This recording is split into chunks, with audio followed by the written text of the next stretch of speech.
கர்த்தருடைய பரிசுத்த நாமத்துக்கு ஸ்தோத்திரம். காலையில் நான் சுகமளிக்கும் வல்லமை அந்த செய்தியை கேட்டுக்கிட்டு இருக்கும்போது நான் தொடர்ந்து ஐயா ஜெபம் பண்ணிக்கிட்டு இருந்தேன். அப்போ எனக்கு கல்லீர் பகுதியில் வீக்கம் இருந்தது. அதுக்காக நான் ஜெபம் பண்ணிக்கிட்டு இருந்தேன். அதுக்காக ஐயாவும் ஜெபம் பண்ணாங்க. இது ஜெபம் பண்ணிக்கிட்டு இருக்கும்போது இது எனக்கு ரொம்ப வருஷமாகவே ஒரு 18 வருஷமாக இருக்குது. ஆனால் இப்போ ஒரு 3 மாதமாக பார்த்தீங்கன்னா வாயில் எச்சி கொஞ்சம் அதில் ஒரு மாற்றம் இருந்தது, நுரையா இருந்தது. அப்போ நான் ஜெபிச்சப்போ எனக்கு அந்த எச்சி நமக்கு எப்பயும் மறுபடியும் நார்மலாகவே இருந்தது. அப்போ கடவுள் ஜெபம்லாம் முடிஞ்சு அதுக்கப்புறம் ஒரு கொஞ்சம் நேரம் கழித்து கடவுள் உணர்த்தினார். ஆவியானவர் உணர்த்தி இந்த எச்சில் ஒரு மாற்றம் இருக்குது அப்படின்னு உள்ளத்துக்குள்ளே உணர்த்தப்பட்டு அதை நான் சோதித்து பார்க்கும்போது எப்பயும் இருந்ததை போலவே இருந்தது. கர்த்தர் கொடுத்த சுகத்துக்காக நன்றி. ஐயா ஜெபித்த ஐயாவுக்காகவும் நன்றி. அப்புறம் நான் இந்த தினமும் பரிசுத்த ஆவிக்காக ஐயா இந்த ஜெபத்தை நீங்கள் தினமும் செய்யுங்கன்னு சொல்லி அந்த ஜெபத்தை தினமும் பார்த்துக்கிட்டு வர்றேன். பரிசுத்த ஆவியானவரும் கர்த்தர் அவரோட இருக்கிறது மாதிரி நம்மளும் அவங்க கூட இருக்கணும். ஆவி ஆத்மா சரீரத்தை ஒப்பு கொடுத்து அதில் நமக்குள்ள மாற்றம் வரணும் அப்படின்னு சொல்லி அந்த ஜெபத்தில் இருக்கிறேன். கர்த்தருக்கு ஸ்தோத்திரம். இது ஐயா எனக்கு தொடர்ந்து ஜெபிச்சுக்கணும்னு வேண்டிக்கிறேன். ஐயா குடும்பத்துக்காகவும் அவங்களுக்காகவும் ஜெபம் பண்ணிக்கிறேன். கர்த்தருடைய பரிசுத்த நாமத்துக்கு மகிமை உண்டாவதாக. ஆமென். கிறிஸ்துவுக்குள் பிரியமானவர்களே, ஆண்டவராகிய இயேசு கிறிஸ்துவின் நாமத்தில் நான் உங்களை வாழ்த்துகிறேன். பரிசுத்த ஆவியானவர் இந்த காலை வேளையிலும் நமக்கு தந்த வேத வார்த்தையானது யாத்ராகமம் 34 அதிகாரம் 11 வசனம். இன்று நான் உனக்கு கட்டளையிடுகிறதை கைக்கொள்.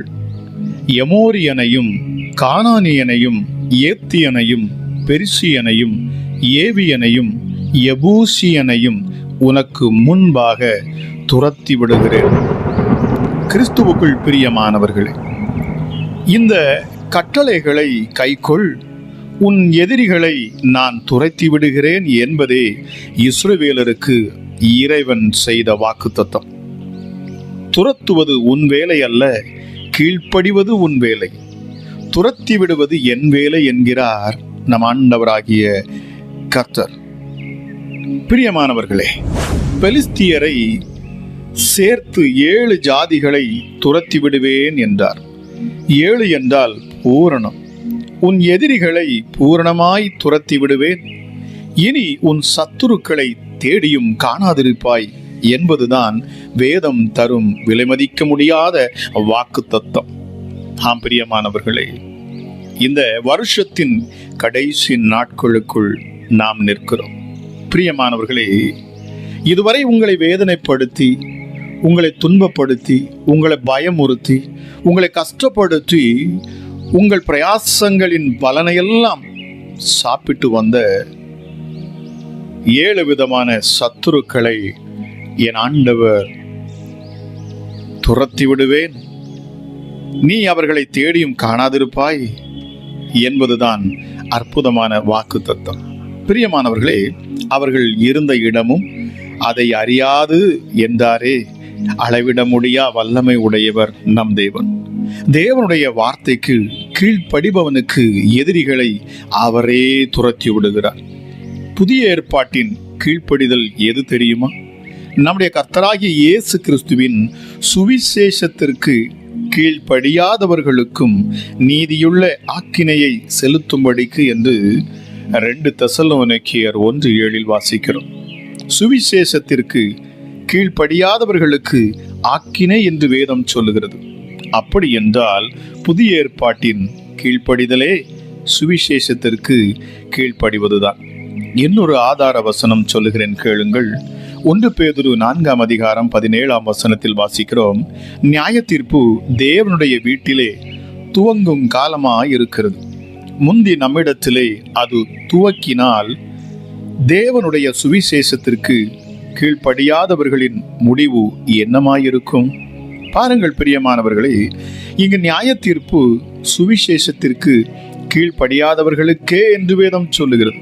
ஆக சுவிசேஷத்திற்கு கீழ்ப்படிவது என்றால் இனி என்னுடைய சுய முயற்சிகளினாலே நான் நீதிமானவது இல்லை என்று உணர்ந்து, பிரியமானவர்களை மீண்டும் சொல்லுகிறேன், இனி என்னுடைய சுய முயற்சிகளினாலே நான் நீதிமான் ஆவதில்லை என்று உணர்ந்து, என் முயற்சி அல்ல, கிறிஸ்து முடித்த கிரியையினாலே என் பாவங்கள் மன்னிக்கப்பட்டன என விசுவாசித்து அவரால் அடைந்த நீதியினால் பிதாவை அடைகிறேன் என்று சொல்லுவீர்கள் என்றால் நீங்கள் சுவிசேஷத்திற்கு அப்படியே கீழ்ப்படிந்து விட்டீர்கள் என்பதுதான் இதன் அர்த்தம். பிரியமானவர்களே, நீ என் வார்த்தைக்கு கீழ்ப்படியும் போது உன் சத்துருக்களை துரத்துவேன்.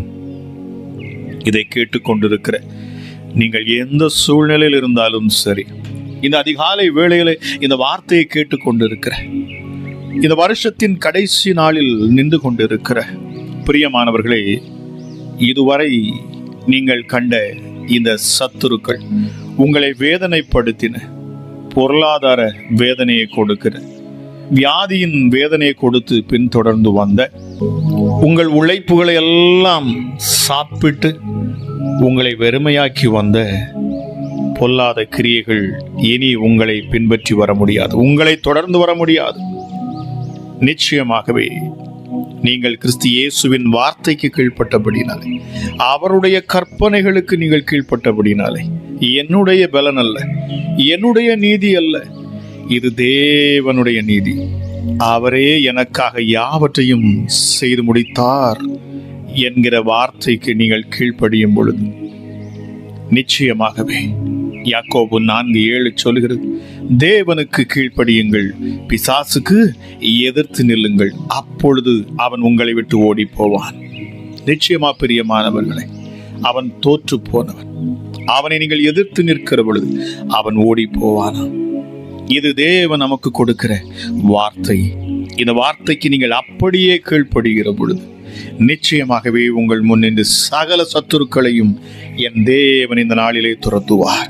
2026க்குள் நுழைய போகிற உங்கள் வாழ்க்கையில் இவைகள் எதுவும் உங்களை தொடர்ந்து வருவதில்லை. இன்று கண்ட இந்த எகிப்தியர்கள் இனி உங்களை பின்தொடர்வதில்லை. இதுவரை உங்களை வேதனைப்படுத்தி உங்கள் குடும்பத்தை கஷ்டப்படுத்தின ஹல்லேலூயா பொல்லாத கிரியைகள், தொடர்ந்து வரக்கூடிய பாவ சாபங்கள், கட்டுகள், நிந்தைகள், அவமானங்கள், கண்ணீர் இனி உங்களை பின்தொடர்ந்து வருவதில்லை என்பதுதான் இந்த காலை வேளையிலும் கிறிஸ்து இயேசு நமக்கு கொடுக்கிற வாக்குத்தத்தமாக இருக்கிறது. செபிக்கலாமா? எங்கள் அன்பின் பரலோக தகப்பனே, இந்த காலை வேளைக்காக உமக்கு நன்றி செலுத்துகிறேன். கிருபையும் இரக்கமுள்ள தெய்வமே அப்பா, எங்கள் ஜெபங்களை அனுதினமும் கேட்டு வந்தீர், உமக்கு நன்றி. இந்த வருடம் முழுவதுமாக எங்களை கண்மணி போல நீர் பாதுகாத்தீரே, அதற்காக நன்றி செலுத்துகிறேன் அப்பா. ராஜா, இந்த மாதத்தின் கடைசி நாள், இந்த வருஷத்தின் கடைசி நாட்களுக்குள் நாங்கள் நிற்கிறோம். இதுவரை எங்களை பின்தொடர்ந்து வந்த பார்வோன்கள் இனி பின்தொடர்ந்து வர முடியாதபடி என் தேவன் இந்த நாளிலே நீர் யுத்தத்தை செய்வேன் என்று சொல்லுகிறேன். நிச்சயமாகவே செங்கடல் 2ஆய் பிளக்கும், யோர்தான் பின்னிட்டு போகும். இயேசுவே, எங்களை சூழ்ந்திருக்கிற சத்துருவின் கிரியைகள், எங்களை பின்தொடர்ந்து வரக்கூடிய எந்த ஒரு பாவ சாப கட்டுகளும் நிச்சயமாகவே விலகிடும் என்பதை நான் விசுவாசிக்கிறேன். என்னோடு சேர்ந்து இந்த அதிகாலை வேளையிலும் உம்மை நோக்கி பார்க்கிறேன். ஒவ்வொரு முகங்களையும் பிரகாசிக்க பண்ணுவீராக அப்பா. பின்தொடர முடியாதபடி வியாதியின் பலவீனங்கள், பிசாசின் போராட்டங்கள், பொல்லாத ஆவிகள், கோபத்தின் ஆவிகள், எரிச்சலின் ஆவிகள், பொறாமையின் ஆவிகள், பெருமையின் ஆவிகள், இச்சையின் ஆவிகள், வியாதியை கொடுக்கும், பலவீனத்தை கொடுக்கும் பொல்லாத ஆவிகள், எப்படிப்பட்ட மந்திரம், தந்திரங்கள், மாந்திரிகங்கள், பில்லி சூனியங்கள், அந்தகார கிரியைகள், வான மண்டலங்களில் செயல்படுகிற பொல்லாத பிசாசின் சேனைகள், எந்த இருளின் ஆதிக்கமும் இனி பிள்ளைகளை பின்தொடர்ந்து வர முடியாதபடி உம்முடைய வார்த்தையை கேட்டு கீழ்ப்படிந்து முன்னோக்கி செல்லுகிற ஒவ்வொருடைய வழிகளும் திறக்கப்படட்டும். 2026க்குள் அடியெடுத்து வைக்கிற உம்முடைய பிள்ளைகள் திரும்பி பார்க்கிற பொழுது இவைகள் ஒன்றும் அவர்களை பின்தொடரக்கூடாது என்று சொல்லி இந்த காலை வேளையில் அப்பா உம்முடைய சமூகத்தில் நின்று நான் செபிக்கிறேன். கேட்கிற ஒவ்வொருவரையும் என் தேவனுடைய கரம் தொடட்டும். அப்பா, ஒரு புதிய வருஷத்தை நோக்கி நாங்கள் நகர்ந்து கொண்டிருக்கிறோம். கிறிஸ்து இயேசுவின் வல்லமையுள்ள கரம் அப்பா ஒவ்வொருவரையும் தொடட்டும். கடந்த வருஷம் முழுவதுமாக அற்புதமாய் வழி நடத்தினீர். அந்த கிருபைக்காகவும் நாங்கள் நன்றி செலுத்துகிறோம் அப்பா. 1000 நாவுகள் போதாது உம்மை துதிப்பதற்கு, உம்மை மகிமைப்படுத்துவதற்கு, நீர் செய்த நன்மைகளை சொல்லி துதிப்பதற்கு. இம்மட்டுமாய் எங்களை வழிநடத்தி வந்த எங்கள் எபினேசர், இந்த 2026க்குள் போகிற எங்களையும் நீர் மீண்டும் பழக்க பண்ணுவீர், பலப்படுத்துவீர், தைரியப்படுத்துவீர், உற்சாகப்படுத்துவீர் அப்பா.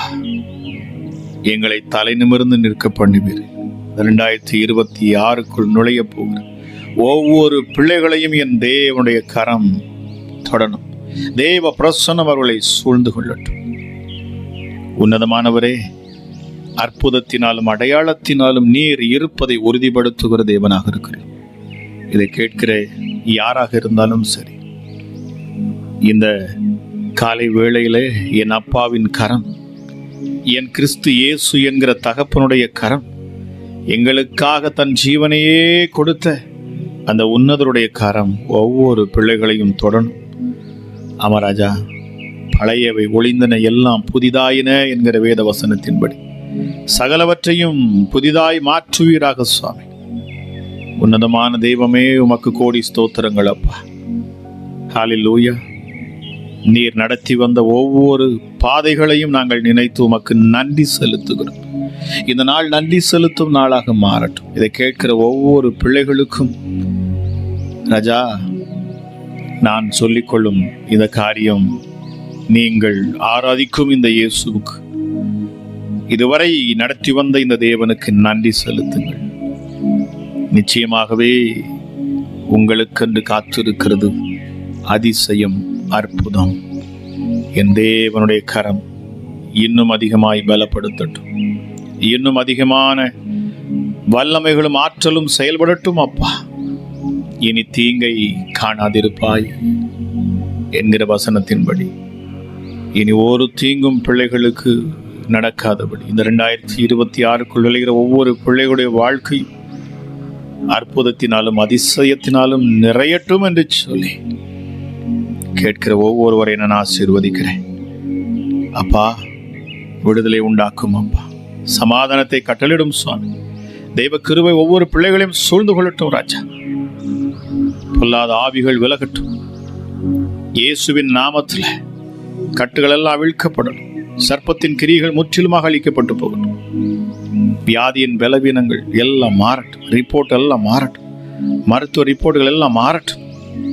எஸ்டர்டே பரிபூர்ண சுகத்தோடும் ஆரோக்கியத்தோடும் பலத்தோடும் நம்பிக்கையோடு விசுவாசத்தோடு இந்த புது வருஷத்துக்குள்ளாக நுழைய என் தேவன் ஒவ்வொரு பிள்ளைகளுக்கும் நீர் கிருபை பாராட்டுவீராக. கேட்கிற ஒவ்வொருவரையும் அளவில்லாத உடைய கிருபையினாலும் சமாதானத்தினாலும் நீர் நிரப்புவீராக என்று சொல்லி ஆசீர்வதித்து நான் ஜெபிக்கிறேன். ஜெபம் கேளும் எங்கள் ஜீவனுள்ள நல்ல பிதாவே. ஆமேன், ஆமேன். பிரியமானவர்களே, இந்த வீடியோ உங்களுக்கு மிகுந்த பலனுள்ளதாக இருந்திருக்கும் என்று சொல்லி நான் கர்த்தருக்குள் விசுவாசிக்கிறேன். அது மாத்திரமல்ல, இன்றைக்கி அநேகர் வீடியோ பார்க்குறீங்க, ஆனால் சப்ஸ்கிரைப் பண்ண மறந்து போயிடுறீங்க. பிரியமானவர்களே, சப்ஸ்கிரைப் பண்ணி நீங்கள் பெல் பட்டனை கிளிக் பண்ணுவீங்க அப்படின்னு சொன்னால் அடுத்து நாங்கள் போடக்கூடிய ஒவ்வொரு வீடியோவும் உங்களுக்கு வந்து சேரும். பிரியமானவர்களே, ஆக அது நிச்சயமாக உங்களுக்கு பிரயோஜனமாக இருக்கும். ஏனென்றால் அநேகர் வந்து என்னிடத்தில் நாங்கள் வீடியோங்கும்போது ரெகுலராக வர்றதில்லைன்னு சொல்கிறாங்க. அதுக்கு காரணம் என்ன அப்படின்னு சொல்லி பார்த்தோம்னா, யூடியூப் சொல்லுது உங்களுடைய சேனலை அவர்கள் சப்ஸ்கிரைப் பண்ணலை அப்படின்னு சொல்லுது. ஆக பிரியமானவர்களே, சப்ஸ்கிரைப் பண்ணுங்கள், பெல் பட்டனை கிளிக் பண்ணுங்கள்.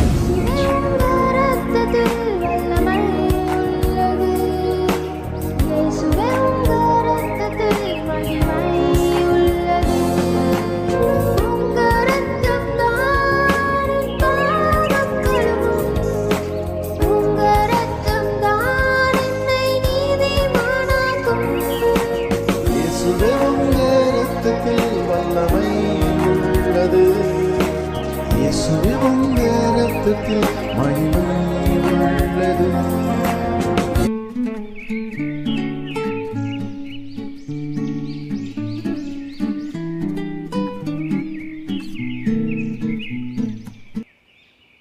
நீங்கள் அநேகர் இந்த ஜெபத்தை கேட்கிறீர்கள், ஆனால் சப்ஸ்கிரைப் செய்து பெல் பட்டனை அழுத்துவதில்லை. நீங்கள் இப்படி செய்வதால் நாங்கள் போடும் எல்லா ஜெப வீடியோவும் உங்களுக்கு வந்து சேருவதில்லை. ஆக மறக்காமல் சப்ஸ்கிரைப் அண்ட் பெல் பட்டனை அழுத்தவும். கீழே கமெண்ட் பாக்ஸில் உங்கள் ஜெப விண்ணப்பத்தை போடவும். கர்த்தர் தாமே உங்களை ஆசீர்வதிப்பாராக.